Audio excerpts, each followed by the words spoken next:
Olá, sejam todos muito bem-vindos. Eu sou o professor Guilherme Alves de Melo Franco, especialista em Direitos Material e Processual do Trabalho e Previdenciário pela Universidade Estácio de Sá do Rio de Janeiro, formado em Direito pela Faculdade de Direito da Universidade Federal de Juiz de Fora, Minas Gerais. Estou a desenvolver no meu canal do YouTube, Guilherme Alves de Melo Franco Estudar Direito, um curso gratuito sobre os direitos material e processual do trabalho, que tem por objetivo o estudo da consolidação das leis do trabalho, artigo por artigo, e como livro base, os meus comentários à reforma trabalhista, Lei 13.467, de 13 de julho de 2017, lançados pela editora Juruá de Curitiba, no Paraná, no ano de 2021. Esta é a nossa aula de número 193 deste nosso curso gratuito sobre os direitos material e processual do trabalho. E nela estaremos a desenvolver nossos entendimentos a respeito dos artigos 540 e 541 da Consolidação das Leis do Trabalho, que continuam a jornada jusoperária brasileira a respeito das entidades de classe. Nesse sentido, informa-nos o artigo 540 da Consolidação das Leis do Trabalho que a toda empresa ou indivíduo que exerçam, respectivamente, atividade ou profissão, desde que satisfaçam as exigências desta lei, assiste o direito de ser admitido no sindicato da respectiva categoria, salvo o caso de falta de idoneidade devidamente comprovada com recurso para o Ministério do Trabalho. Ora, com o advento do artigo 8º, inciso 1º da Constituição da República Federativa do Brasil, deixou de ser possível qualquer interferência do poder público sobre a vida íntima das entidades de classe. Portanto, como temos alertado durante todo o nosso estudo a respeito das determinações seletistas a respeito das entidades de classe, não é mais possível a aplicação do artigo 540 seletista ao universo jusoperário brasileiro no que tange à vida íntima das entidades de classe. Nesse sentido, não podemos entender como válida a determinação do artigo 540 que informa que a toda empresa ou indivíduo que exerçam respectivamente atividade ou profissão, desde que satisfaçam as exigências dessa lei, assiste o direito de ser admitido no sindicato da respectiva categoria, salvo o caso de falta de idoneidade devidamente comprovada com recurso para o Ministério do Trabalho. Assiste ainda a todo brasileiro ou estrangeiro, já que não há distinção entre nacionais e pessoas de outra parte do planeta que venham aqui residir e trabalhar, por força do artigo 5º da Constituição da República Federativa, que os equipara, e também por força de que a própria Constituição da República Federativa do Brasil arrola entre os direitos pessoais intangíveis aquele de associar-se ou manter-se associado a um sindicato ou qualquer tipo de associação que é destinado pela Constituição da República Federativa do Brasil como direito de todo indivíduo que exerça sua presença na sociedade brasileira. Portanto, não assiste o direito de ser admitido no sindicato da respectiva categoria apenas àqueles que satisfaçam as exigências dessa lei, ou seja, as exigências que nós temos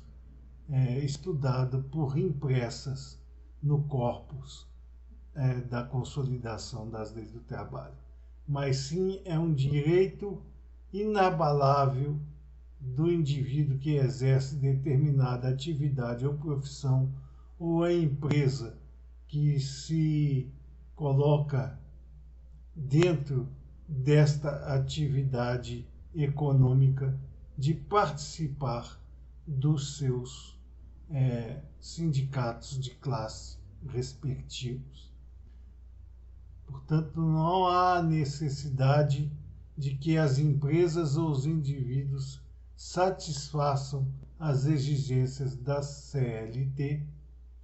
porque, como temos visto, todos os artigos que traduzem a interferência do poder público na vida pessoal dos sindicatos é nulo e não pode mais ser aplicável por força do artigo 8º, inciso 1º da Constituição da República Federativa do Brasil.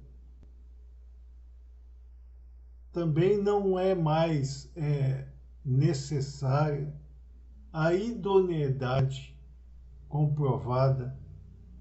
do indivíduo para que ele tenha esse direito de sindicalização, é claro, dentro dos luzeiros fronteiriços de cada estatuto, que vai ali mesmo determinar quais as situações em que o trabalhador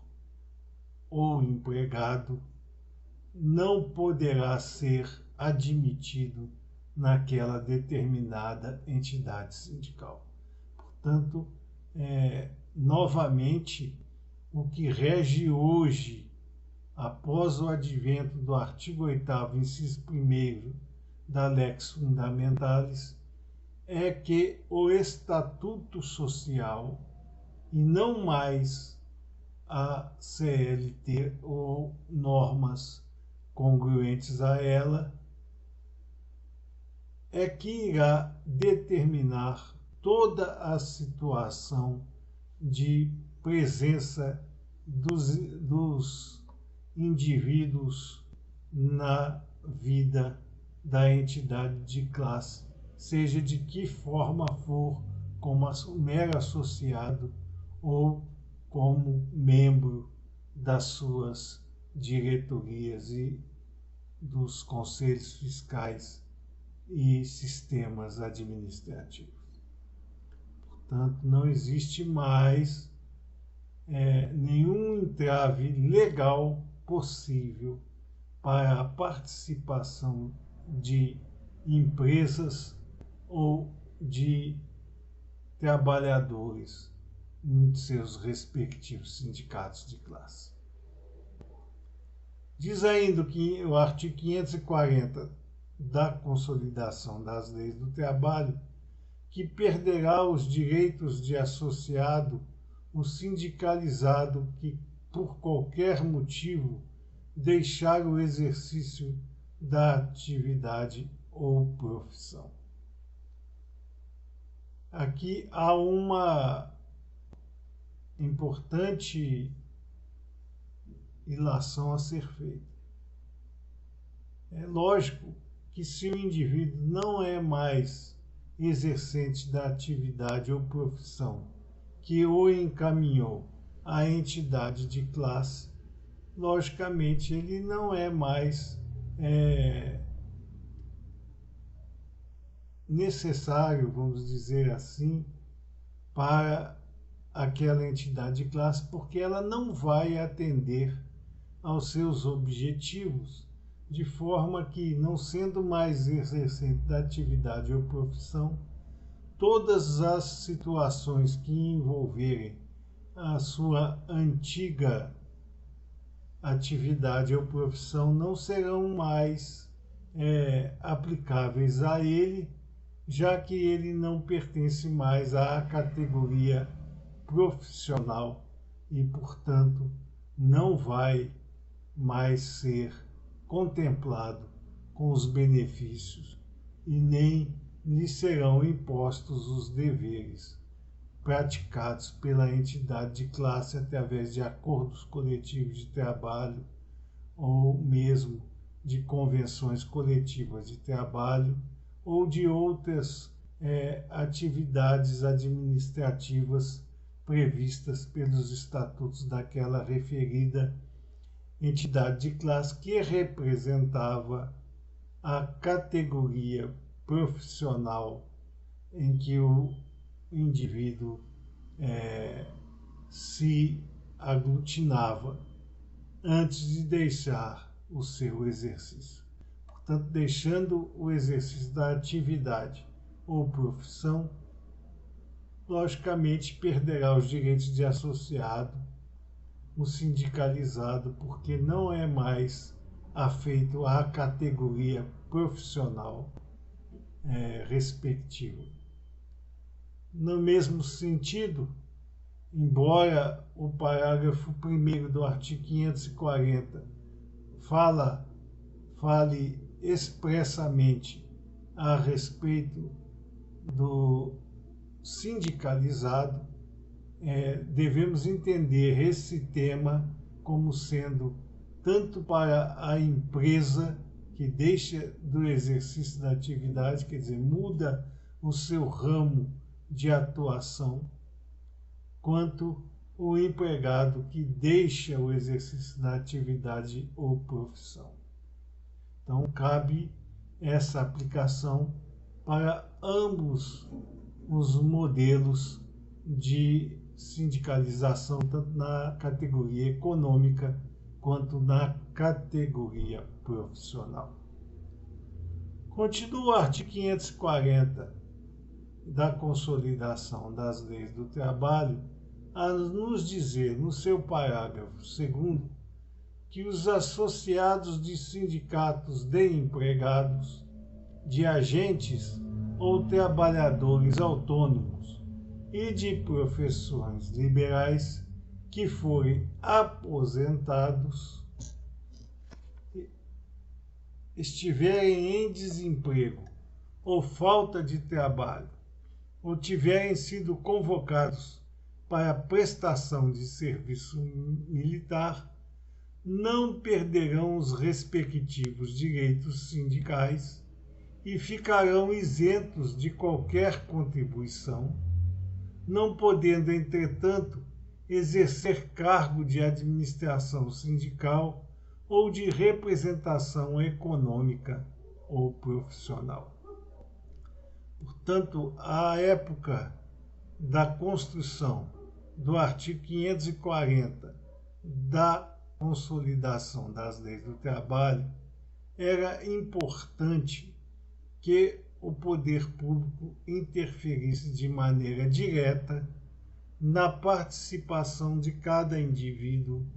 dentro da sua entidade de classe. Com o advento do artigo 8º, inciso 1º da Constituição da República Federativa do Brasil de 1988, esta ingerência já não se torna mais possível. Portanto, o parágrafo 2º, ao determinar que os associados de sindicatos de empregados, de agentes ou trabalhadores autônomos e de profissões liberais que forem aposentados, portanto, é situação específica para aqueles que se aposentaram, estiverem em desemprego ou falta de trabalho, ou ainda tiverem sido convocados para prestação de serviço militar, não perderão os respectivos direitos sindicais e ficarão isentos de qualquer contribuição. Tanto os indivíduos que estiverem nestas situações, aposentados, em desemprego, falta de trabalho, ou tiverem sido convocados para prestação de serviço militar, não perderão os respectivos direitos sindicais e ficarão isentos de qualquer contribuição, não podendo, entretanto, exercer cargo de administração sindical ou de representação econômica ou profissional. A partir da promulgação da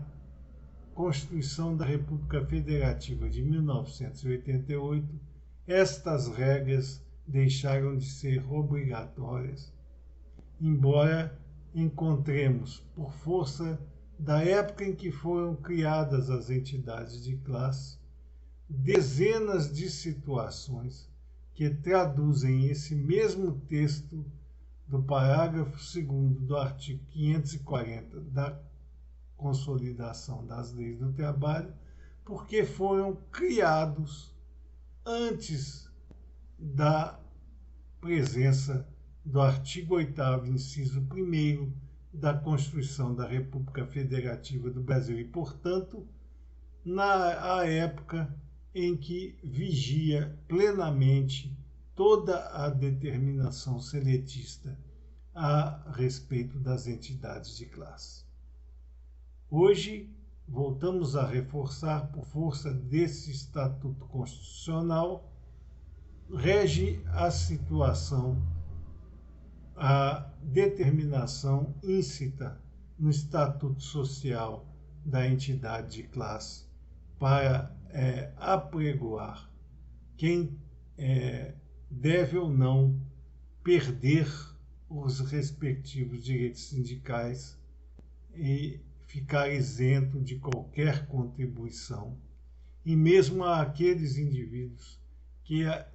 estiverem em situação de suspensão temporária dos seus afazeres na categoria econômica ou profissional respectiva, poderiam exercer cargo de administração sindical ou de representação econômica ou profissional. Portanto, a regra do artigo 540, parágrafo 2º, hoje está substituída pelo que diz o Estatuto Social da entidade de classe em que o indivíduo esteja incerto. Diz o artigo 541 da Consolidação das Leis do Trabalho que os que exercerem determinada atividade ou profissão onde não haja sindicato da respectiva categoria ou de atividades ou profissões similares ou conexas poderão filiar-se a sindicato de profissão idêntica, similar ou conexa existente na localidade mais próxima. Embora nós estejamos anunciando com certa frequência de que, por força do artigo 8º, inciso 1º da Constituição da República Federativa do Brasil, os artigos seletistas que dizem respeito à vida das entidades de classe deixaram de ter incidência no ambiente jusoperário brasileiro em algumas situações, como é o caso do artigo 541, consolidado, que estamos a estudar neste momento,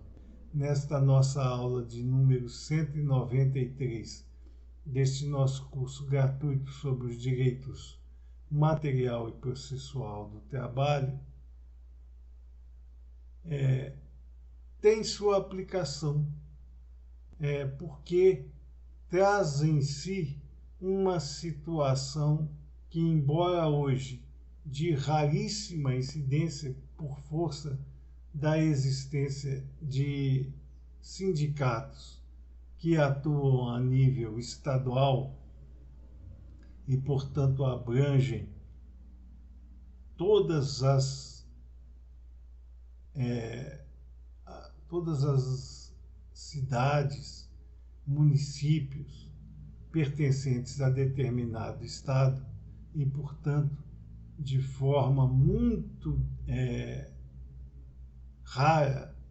não haveria incidência do sindicato do Estado sobre a atividade ou profissão que esteja sendo exercida por aquele indivíduo. Portanto, ele estaria, mesmo que não houvesse sindicato da respectiva categoria ou da atividade ou profissão similar ou conexo na sua base de exercício profissional, ele estaria automaticamente sendo arregimentado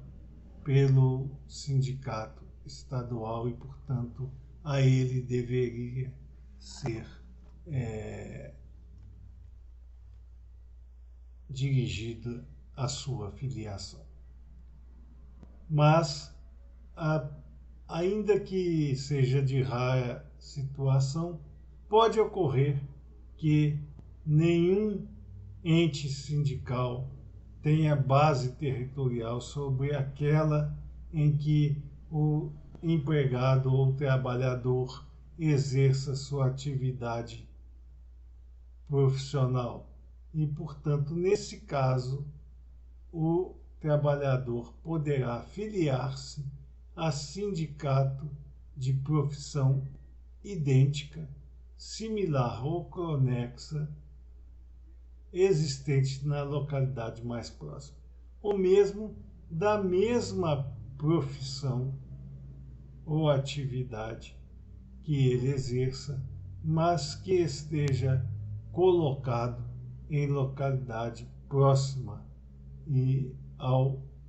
local onde ele exerce a sua atividade profissional. Então, veja bem que hoje, apesar de todo o arcabouço seletista a respeito das entidades de classe esteja sobre a visão dura, ácida, do artigo 8º, inciso 1º da Constituição da República Federativa do Brasil, é possível trazer a lume os ditames instos no artigo 541 seletista para resolver situação análoga ao seu texto e, portanto, se não houver nenhuma entidade de classe com base territorial naquela localidade em que o trabalhador ou o empregado exerçam a sua atividade ou profissão, ele poderá se filiar ao sindicato de profissão idêntica, similar ou conexa, existente na localidade mais próxima a esse exercício profissional. Assim, nós temos que entender que nem sempre a presença do artigo 8º, inciso 1º da Constituição da República Federativa do Brasil nega vigência a determinado texto seletista relativo às entidades de classe. Diz ainda o artigo 541, em seu parágrafo único, que o disposto nesse artigo se aplica aos sindicatos em relação às respectivas federações, na conformidade do quadro de atividades e profissões a que se refere o artigo 577 da Consolidação das Leis do Trabalho. Portanto, a mesma situação em que se encontra o trabalhador ou o empregado por falta de entidade de classe com base territorial no local de sua prestação pessoal de serviço, se aplica também aos sindicatos em relação às respectivas federações, quando os sindicatos estão localizados em área não abrangida por nenhuma federação e, portanto, aquele sindicato poderá filiar-se à federação com abrangência territorial mais próxima, na conformidade do quadro de atividades e profissões a que se refere o artigo 577. Aqui há o adendo de que não há mais obrigação de assumir-se o quadro de atividades e profissões a que se refere o artigo 577, que justamente versa sobre o plano base de enquadramento sindical e que nós vamos estudar em nossas aulas futuras na oportunidade devida. Então, não há mais a obrigação de estar em conformidade com o quadro de atividades e profissões a que se refere o artigo 577 seletista, para que o sindicato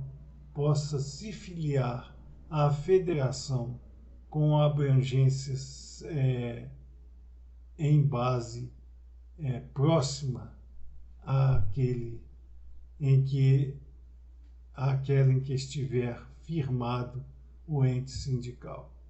É claro que há que haver uma conexão, uma intimidade entre o sindicato que representa determinada categoria profissional com aquela federação que se encontra justamente a defender os direitos das entidades sindicais congruentes à categoria profissional representada pelo sindicato e, portanto, assumida pela respectiva federação que se encontra em base paralela da abrangência do ente sindical. Gostaríamos de, antes de concluirmos essa nossa aula, de tecer algumas considerações a respeito da necessidade urgente de que haja a implementação de um Código do Trabalho e de um Código de Processo do Trabalho no sentido de enxugar o texto legal respectivo ao direito do trabalho, tanto no campo material quanto no campo processual, para que as situações tão diversas das possibilidades jurídicas em uso atualmente não façam nascer inseguranças jurídicas a respeito de suas aplicações e, portanto, trazer à norma juslaboral brasileira uma certeza que só pode vir com a codificação. Estas eram as considerações que gostaríamos de trazer a vocês